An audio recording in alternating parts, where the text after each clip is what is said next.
오늘 우리에게 주신 성경 말씀 요한복음 4장 25절부터 30절 말씀입니다. 신약 성경 148쪽 요한복음 4장 25절부터 30절 말씀. 25절부터 30절 함께 찾아서 한 목소리로 봉독하겠습니다. 시작. 여자가 이르되 메시아 곧 그리스도라 하는 이가 오실 줄을 내가 아노니 그가 오시면 모든 것을 우리에게 알려주시리이다. 예수께서 이르시되 내게 말하는 내가 그라 하시니라. 이때에 제자들이 돌아와서 예수께서 여자와 말씀하시는 것을 이상히 여겼으나 무엇을 구하시나이까 어찌하여 그와 말씀하시나이까 묻는 자가 없더라. 여자가 물동이를 버려두고 동네로 들어가서 사람들에게 이르되 내가 행한 모든 일을 내게 말한 사람을 와서 보라.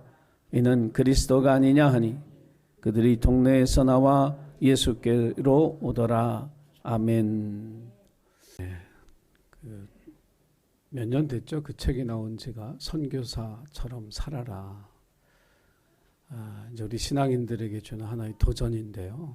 그냥 평범한 그리스도인으로 자기의 삶의 자리를 겨우 지켜 살아가는 그런 사람이 되지 말고 선교사처럼 모든 것 다 버리고 복음 하나를 붙들고 이방의 영혼들을 위해서 자신의 모든 것을 내놓는 그런 선교사처럼 이제는 그렇게 살아가야 할 때가 오지 않았는가.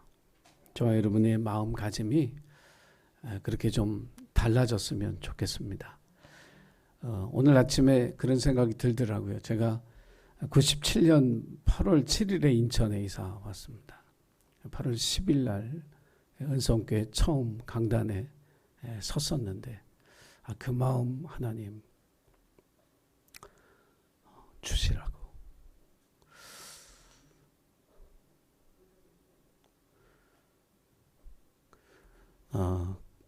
그 첫 마음, 첫 모습, 그 마음, 그게 필요하구나.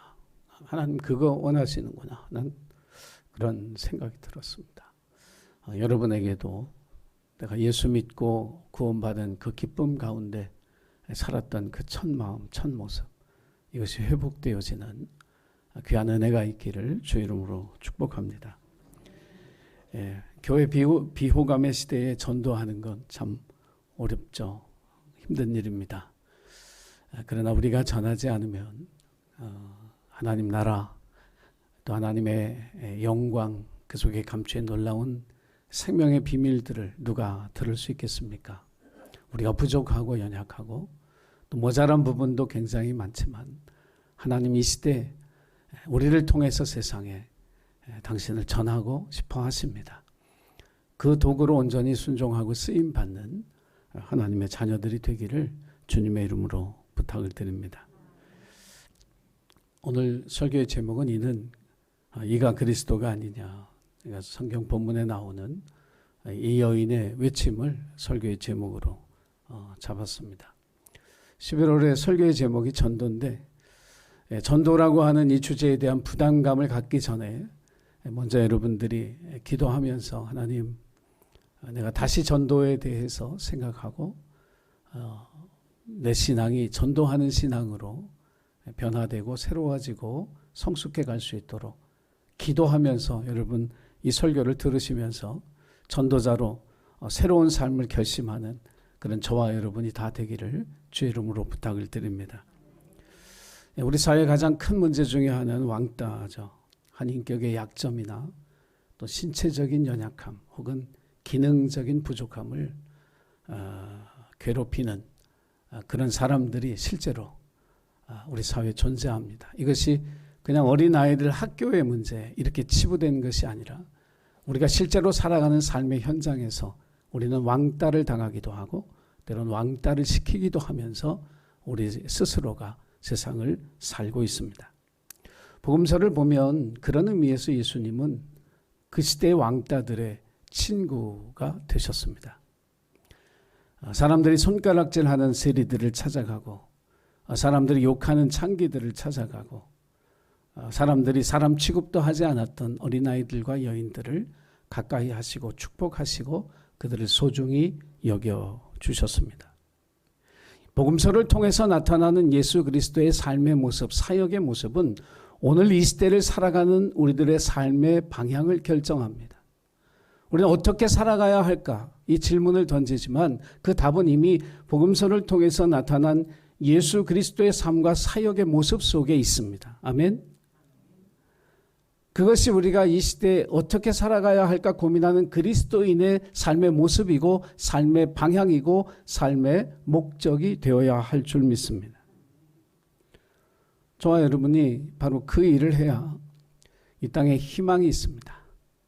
이 땅에 죽어가는 영혼들에게 생명을 줄 수 있고 소망을 잃은 사람들에게 희망을 줄 수 있는 그런 하나님의 사람으로 쓰임받고 살아가게 되는 것입니다. 사마리아 땅 수가라고 하는 작은 동네에 모든 사람들이 미워하는, 마을 사람 모두가 미워하고 싫어하고 꺼려하는 한 여자가 살고 있었습니다. 행실이 단정치 못해 사람들에게 손가락질을 받는, 남편이 자주 바뀌는 그런 여자였습니다. 그 여인의 집 가까이에는 눈에 보이지 않는 폴리스 라인처럼 출입 금지, 접근 금지 이런 라인이 쳐져 있었죠. 아무도 그녀에게 가까이 다가서는 사람이 없었습니다. 고독사라고 하는 단어가 우리 사회에 등장한 지 얼마 되지 않았음에도 불구하고 사회적인 현상처럼 이야기되어지고 있어요. 외롭게 죽어가는 것. 그런 사람들이 늘어나고 있다는 거죠. 그만큼 오늘 우리가 살아가는 사회는 사람은 많지만 외로움과 고독감 속에서 하루하루를 버티며 살아가는 사람들이 실제로 존재하고 있다고 우리 사회가 이야기하고 있는 것입니다. 사람들은 담을 쌓죠. 담을 쌓는 것 자체는 구별을 위한 건데 이 담이라고 하는 것이 구별을 위해서 울타리라고 하는 것이 쳐지는데 이것이 구별을 넘어서게 되면 이게 차별이 되고 구별을 위한 담이 나중에는 넘어설 수 없는 장벽을 만들게 되어진다는 사실을 알아야 합니다. 사마리아 수가성의 이 여인의 이야기를 읽으면서 저는 이런 생각을 해봤어요. 왜 그 동네 사람들은 아무도 그 여인에게 당신은 왜 그렇게 살아야 합니까? 라고 묻지 않았을까?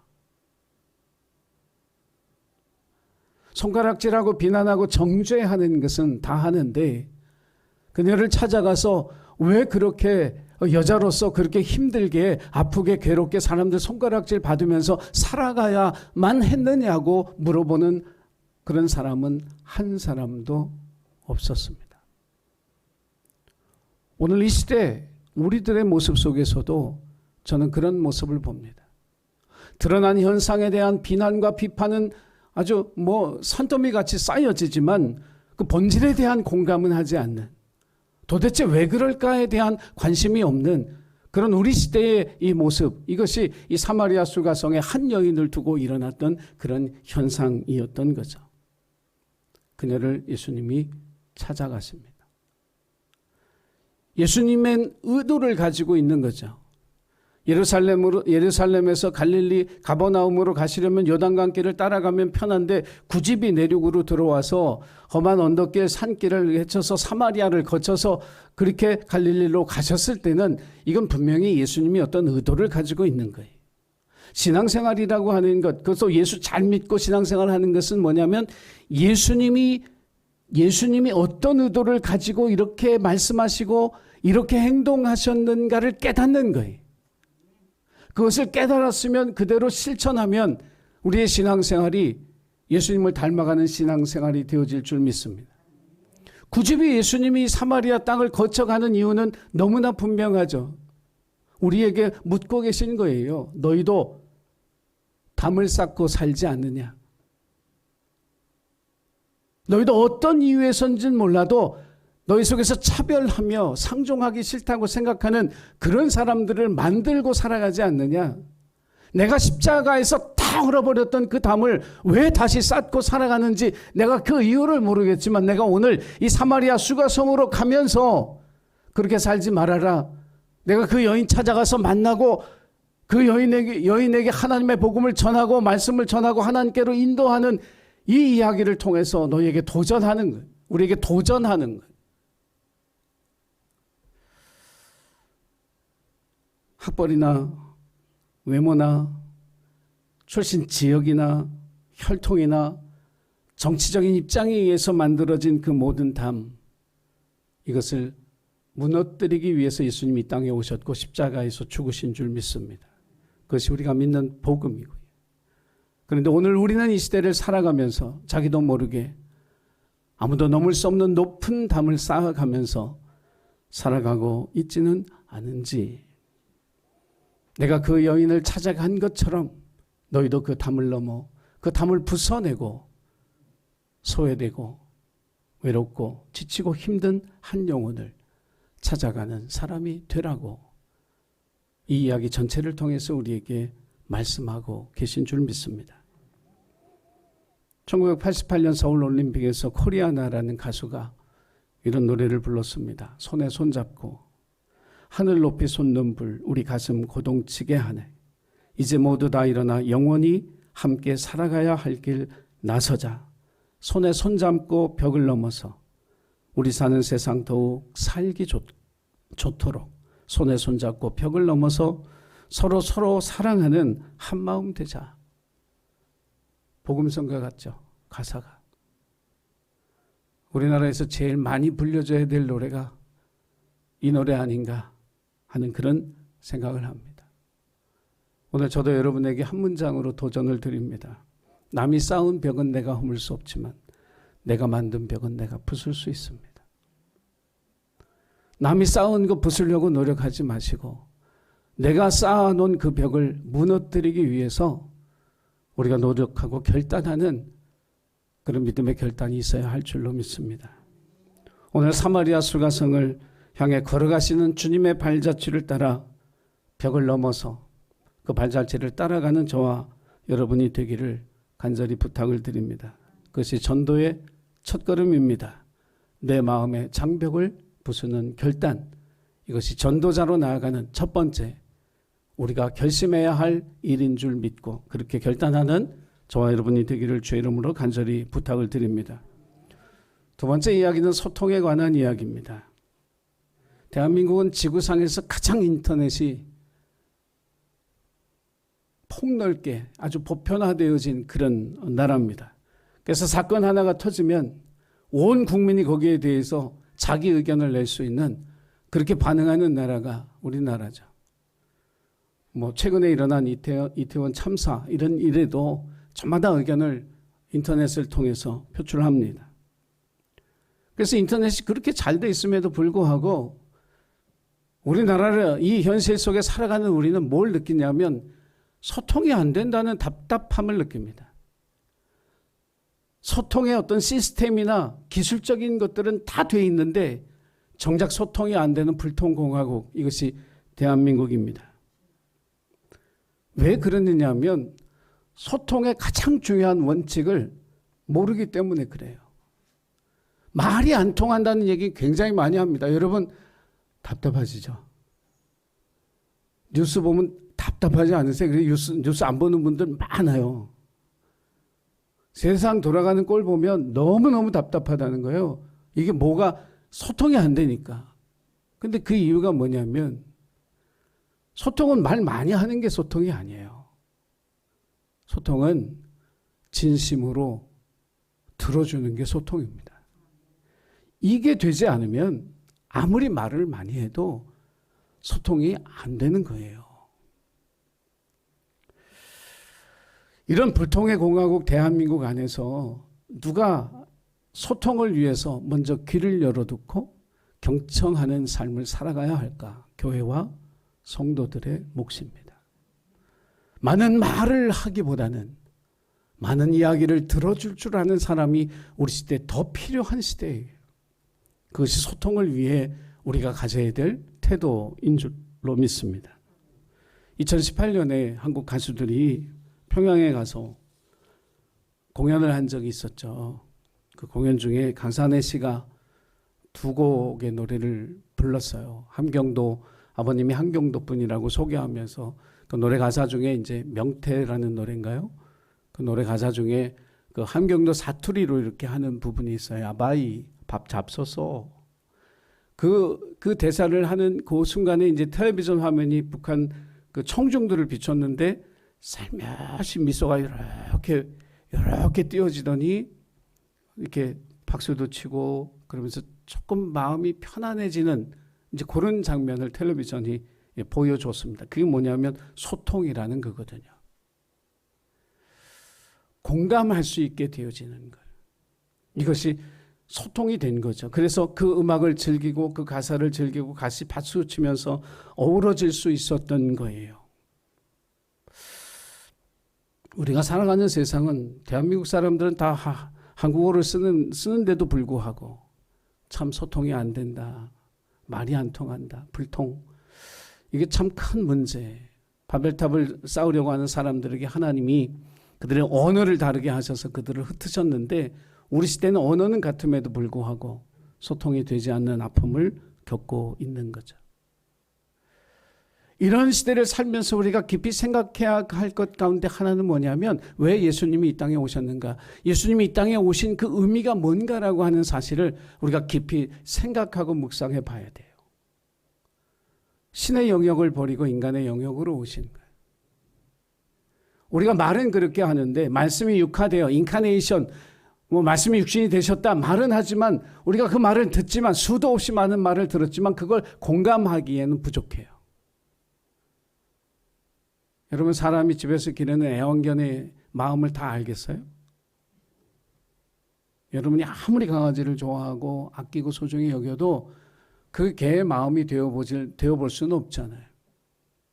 예수님이 사람이 되셨다는 것은 신의 영역을 버리고 인간의 영역, 한계를 가진 존재로 이 땅에 오셨다는 거예요. 왜? 소통을 위해서, 우리를 알기 위해서, 우리를 공감해 주시기 위해서. 그것이 예수님이 이 땅에 오신 뜻이에요. 그러면 우리가 어떻게 살아가야 할까요? 그렇게 살아가야 한다는 거죠. 요즘 청소년들 보면 길거리 걸 때도 보면 마스크 딱 쓰고 모자 쓰고 핸드폰 딱 이렇게 앞에 놓고 그리고 이렇게 전철 안에서든 어디서든 이렇게 하고 있어요. 모든 소통을 다 거부한 채 그냥 자기에게 이렇게 집중하는 그런 모습을 우리가 봅니다. 이런 시대를 우리가 살면서 그리스도인은 무엇을 위해 살아가야 하느냐? 이 세상이 하나님과 소통하도록 그들의 목소리를 하나님께 전하고 하나님의 목소리를 그들에게 전하는 소통의 도구로 살아가는 것이 이 시대를 살아가는 그리스도인들의 삶의 책임이요 사명인 줄로 믿습니다. 수가성의 이야기를 우리가 잘 알죠. 예수님이 그 성에 가셔서 우물가에 기다리고 계신데 어떤 여인이 물 깃고 있길래 물 좀 달라 그랬어요. 그랬더니 여인이 빈정거리는 거죠. 유대인 남자가, 그것도 낯선 남자가 왜 나한테 물을 달라고 하느냐고. 그러니까 예수님이 이렇게 말씀하셨어요.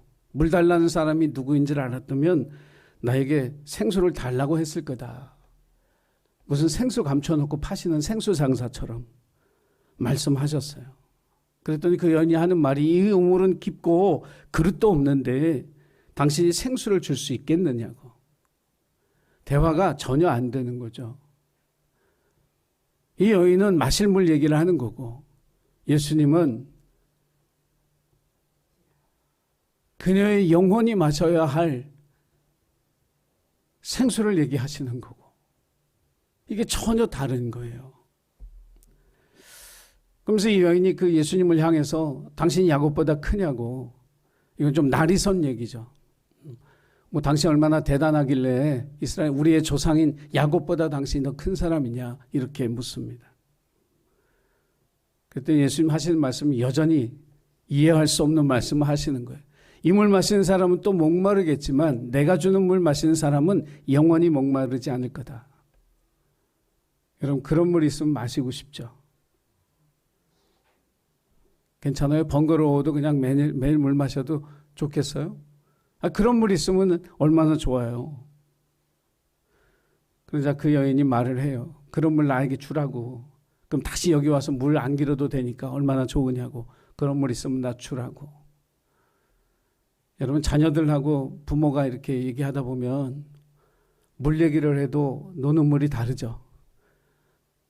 자녀들이 얘기하는 물하고 부모들이 얘기하는 물은 전혀 또 달라요. 전혀 다른 거예요. 그런데 그렇다고 해서 여러분 답답하고 힘들다고 해서 소통을 포기해서는 안 돼요. 그리스도인들이 왜 세상과 이야기를 하고 사람들과 이야기하고 대화하고 소통하기 위해서 힘써야 하느냐 하면요. 소통을 통해서 두 가지 목적이 있어요. 하나는 뭐냐면 그 자신을 돌아보게 만드는 거죠. 또 다른 하나는 영적 필요를 깨닫게 해주는 거예요. 이 두 가지가 소통의 목적이에요. 그래서 여러분 누군가와 소통하기를 원한다면 비난하고 책망하고 꾸짖고 꼬집으면 안 돼요. 그건 소통이 아니에요. 공감해주고 인정해주고 비난하는 것이 아니라 그 속에 감추인 이야기들을 들어줘야죠. 우리가 소통에 실패하는 이유 간단합니다. 비난하기 때문에 그래요. 너 뭘 잘못했고 뭐가 틀렸고 이걸 이렇게 고쳐야 되고 우리 책망하고 꾸짖고 뭔가 고쳐주고 싶어 하거든요. 그런데 그건 소통이 안 되는 거예요. 하지 말자는 얘기하고 똑같은 거죠. 예수님이 이 여인을 향해서 어떤 결정적인 말을 던지냐면 남편을 불러오라 그래요.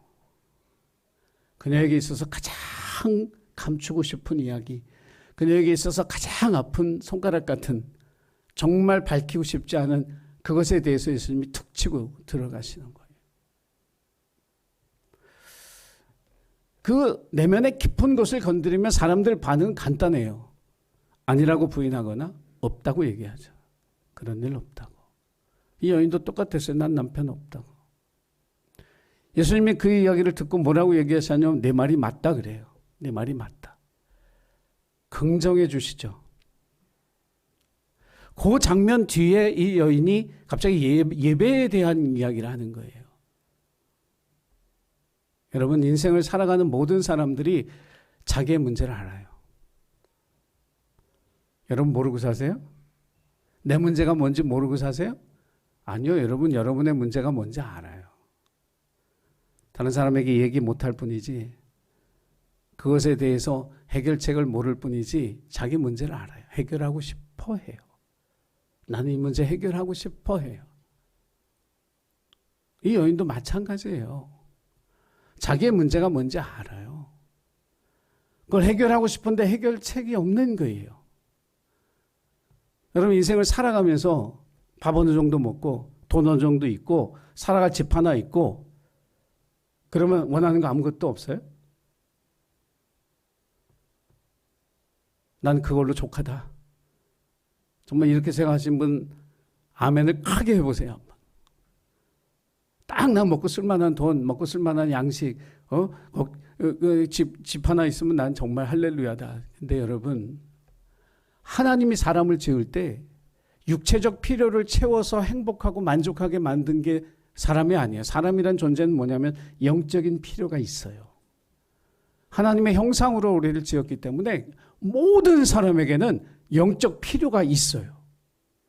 교회를 다니는 사람에게도 있는 것뿐만 아니라 교회를 다니지 않은 하나님 알지 못하는 사람에게도 영적인 필요가 있어요. 그리스도인들은 세상 사람들을 만나서 밥도 사줄 수 있어요. 옷도 입혀줄 수 있어요. 용돈도 줄 수 있어요. 어려울 때 돈도 주고 힘을 내라고 할 수도 있죠. 그러나 우리가 관심 가져야 되는 것은 그의 영적인 필요예요. 수도 없이 말씀드리지만 삭개오가 부자예요. 세리장이니까 자기 직업에 성공한 직장인이에요. 예수님 자기 집 초대해서 식사 대접할 수 있을 정도 안정된 가정도 가지고 있었던 사람인데 왜 그 사람이 뭐가 아쉬워서 뽕나무 위에 올라가서 예수님을 만나야만 됐을까? 필요가 있다니까요.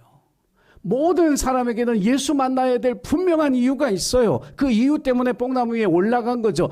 이 세상 모든 사람들이 다 언젠가는 그 나무 위에 올라가서 예수를 만나야 될 그 상황 속에 몰린다라고 하는 사실을 우리가 기억하고 살아가야 할 줄로 믿습니다. 남편 불러오라고 하니까 없다고 하니까 그래 남편들이 다 껄렁껄렁해서 그래 네 말이 맞다라고 얘기할 때 예배에 대한 얘기로 돌아서죠. 그러면서 이 그녀의 가장 깊은 곳에 감춰졌던 영적 소원, 나도 하나님을 예배하고 싶다.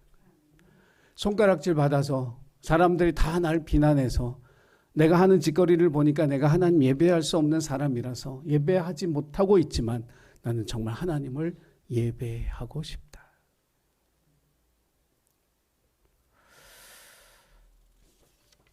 사랑하는 예수님교회 가족 여러분, 바로 그 영적 필요를 위해서 우리가 겸손하게 낮아져서 세상과 소통하고 사람들과 소통하는 소통의 도구로 쓰임받는 저와 여러분이 되기를 주님의 이름으로 간절히 부탁을 드립니다. 자, 예수님을 딱 만나고 이제 이 여인에게 일어난 첫 번째 결단, 그것은 뭐냐면 물동이를 버려두고라고 하는 단어입니다. 오늘 우리가 읽은 말씀 속에 보면 이제 예수님하고 얘기하면서 나는 메시아를 기다리고 있다. 그 메시아가 오시면 모든 것이 분명해질 거다. 그걸 내게 알려주실 거다라고 할 때 예수님이 그래요. 네가 기다리던 그 사람 나다. 그 말을 믿었어요. 그리고 물동이를 버려두고 마을로 달려갔습니다. 사람들에게 내가 그리스도를 만났노라 그 얘기 전하기 위해서 마을로 뛰어갔습니다. 예수님을 만나면 자기의 문제도 보이지만 그 문제를 어떻게 해결할지를 보여요. 그러니까 그녀는 뭘 알았냐면 이게 남편, 재력 있는 남편 얻는다고 이 문제가 해결될 게 아니구나. 그걸 알았어요. 그러니까 자기가 지금까지 살아왔던 삶이 문제를 풀어가는 제대로 된 삶의 방향이 아니라 잘못된 방향이라고 하는 사실을 알게 된 거죠. 그녀가 우물에 온 목적이 뭐예요? 물 떠서 가는 거예요. 근데 그것보다 더 중요한 일이 생긴 거죠. 예수를 만나면 우리의 삶에 더 중요한 것이 발견되어지는 우선순위의 변화가 있어야 할 줄로 믿습니다. 지난주에 설교 들으셨죠? 무엇이 중요한디? 그게 달라진 거예요. 물 따다 밥 해 먹고 빨래하고 이게 중요한 게 아니라 내가 만난 그리스도를 전하는 일이 그녀의 삶의 우선순위가 된 거죠. 저와 여러분에게 그 일이 일어나야 돼요. 신앙생활 하면서 여전히 우선순위에서 망설이고 있다면 이건 우리 속에 버림의 결단이 되지 않은 거예요. 하나님 계속 우리에게 요구하시는 게 뭐예요? 버리라는 거거든요. 아브라함에게 고향 친척 아버지까지 버리고 너 내가 지시하는 땅으로 가라. 100세 된 아브라함에게 주신 그 아들, 야 내가 너 준 아들 나한테 바쳐. 결단해. 430년 동안 이집트 땅에서 정들고 살아온 그 땅 버리고 가나안 땅으로 가. 하나님 계속 우리에게 결단하라는 거예요. 배와 그물과 아버지를 버려두고 예수를 따랐던 제자들처럼 너 많은 재물 가지고 있지 그거 다 팔아서 가난한 사람들에게 주고 나를 쫓아와. 결단하라는 거예요. 버리라는 거예요. 결단하라는 거예요. 쉽지 않죠. 자기 미래가 걸렸고 자기 자식이 걸리고 부모가 걸리고 자기 인생이 걸렸는데 자기가 좋아하는 것들인데 그걸 어떻게 버려. 이 망설이고 갈등하는 건 지극히 당연해요. 그러나 그 모든 것을 버려야 예수 안에서 내가 발견되는 은혜를 누리게 될 줄 믿습니다. 사도 바울이 로마 시민권도 버리고 아버지의 재산도 버리고 가말리엘 문화에 정말 특별한 율법학자가 되고 싶은 그 마음도 다 버린 이유는 그리스도 안에 발견되기 위함이라. 내가 구원받은 하나님 자녀 되기 위해서 그 모든 걸 버렸다라고 이야기합니다. 세계 최대의 기업 중 하나인 마이크로소프트사. 처음에 이 사람들이 만들었던 그 히트 작품이 도스잖아요. 도스. 젊은 사람들은 도스가 뭔지도 몰라. 그걸 어떻게 알겠어요. 근데 이 도스로 한참 장사 잘하고 잘 나갈 때 도스를 제일 먼저 버리자고 했던 사람이 빌 게이츠예요. 도스를 만든 사람이 제일 먼저 이걸 버려야 된다고 이야기를 했어요. 그래서 도스를 버리고 오늘날 우리가 컴퓨터 열면 쓰는 게 뭐예요? 윈도우죠. 윈도우가 나온 거예요. 그러면서 그가 뭐라고 얘기했냐면, 내가 MS-DOS를 죽이지 않았다면 다른 누군가가 MS-DOS를 죽였을 것이다.